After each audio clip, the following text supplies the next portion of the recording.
What's up, Bills Mafia? The week is just getting started, and with it, a flood of news about our mighty blue buffalo. Before we dive into this breathtaking update, make sure to smash that like button if you also believe this is the Bills' year. We're charging toward the next Super Bowl with everything we've got. If you share this faith, drop it in the comments. Go Bills! SB, here we come. Imagine for a second that the future of the Buffalo Bills could be hidden in a group of players you've probably never heard of. That's right, the draft is officially behind us, but the real magic might just lie in the players that nobody picked. Welcome to a world of underdogs, dark horses, and potential breakout stories that could shake up the Bills roster in ways we never saw coming. Right now, the Buffalo Bills are bringing in a class of undrafted free agents, or UDFAs, and though history tells us most of these guys won't make the 53-man roster, there's always that one name that rises from the ashes. Think about Adam Thielen starting out as an undrafted nobody and ending up as the Vikings' WR1. It happens. And you, Bills Mafia,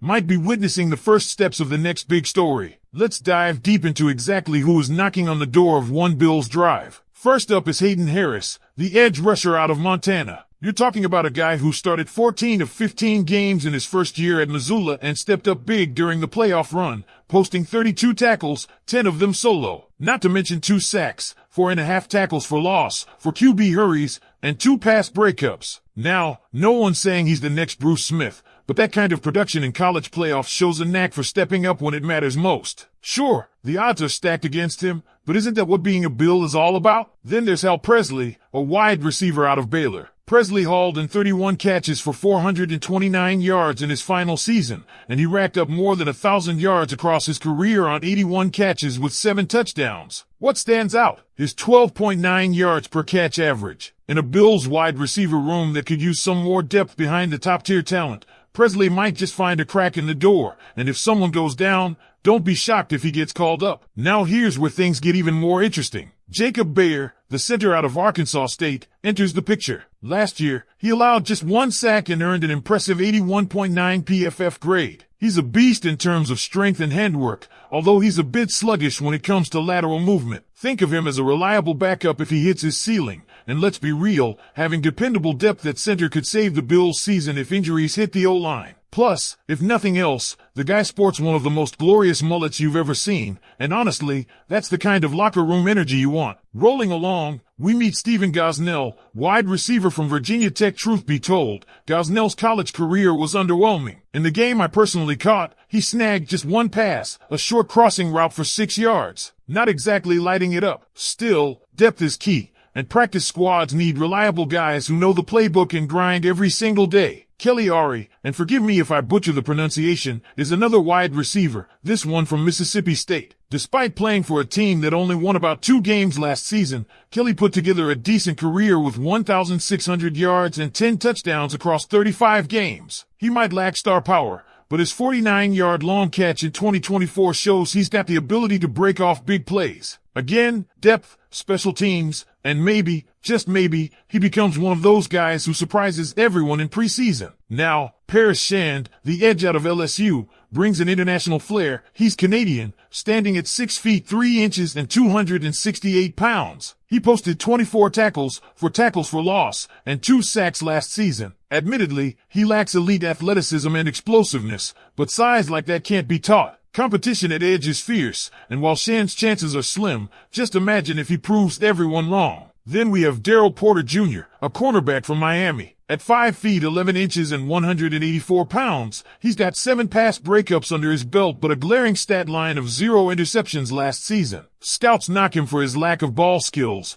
but praise his athleticism and disruptive presence. In today's NFL, where defensive backfields are always thin, a guy who can provide sticky coverage even without picking the ball off could be valuable, especially for the practice squad. And here's the guy you really need to watch. Kyrie Kiki Latu, the tight end from Washington. He's the real deal, folks. Latu started at Nevada before transferring to Washington, where he continued to improve every season. His 2024 numbers weren't mind-blowing, just under 400 yards, but he has NFL size, good hands, and the grit you want. With Dawson Knox and Dalton Kincaid locked in at the top, it might be a tough climb, but don't be shocked if Latu fights his way onto the 53-man roster and eventually carves out a role. Keontae Jenkins, the safety out of Virginia Tech, brings a big frame at 6 feet 2 inches, 211 pounds. He's known more for being a rock-solid tackler than a flashy playmaker. That could come in handy on special teams where a strong hit can change a game. However, he struggles with fluidity and top-end speed, two big red flags at the NFL level. Next up is Devin Brent Epps, the defensive tackle from New Mexico,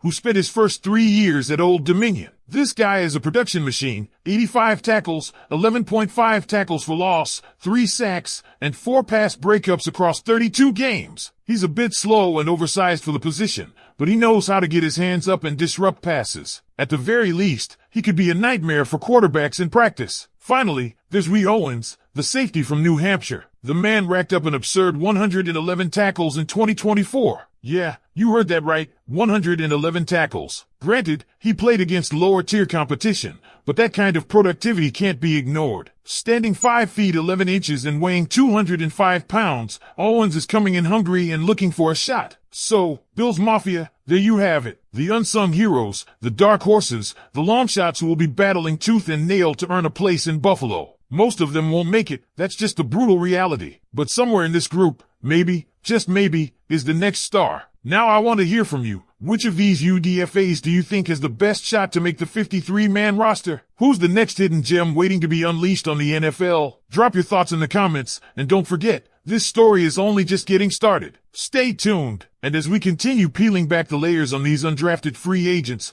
let's talk about the bigger picture here, because every single year, someone beats the odds. Someone takes the opportunity, no matter how small, and turns it into something legendary. And if there's one thing Bills Mafia knows better than anyone, it's that heart, grit, and hard work can sometimes outweigh 5-star pedigree or first-round expectations. When we look back at Hayden Harris, we see a player who built a career at Montana on pure hustle, not blue-chip athleticism. He's the kind of guy that if he sneaks onto the practice squad and keeps grinding, he could absolutely be called up mid-season when injuries start piling up. And remember, playoffs are won with depth, not just superstars. Hal Presley's name might sound quiet now, but if he can show chemistry with Josh Allen during camp, even in limited reps, all it takes is one connection, one big play under the lights of a preseason game, and suddenly he's a real conversation topic. It's about making the most out of your moments, and Presley has the downfield speed to do it. And don't sleep on Jacob Bayer. I know, centers don't get the love they deserve,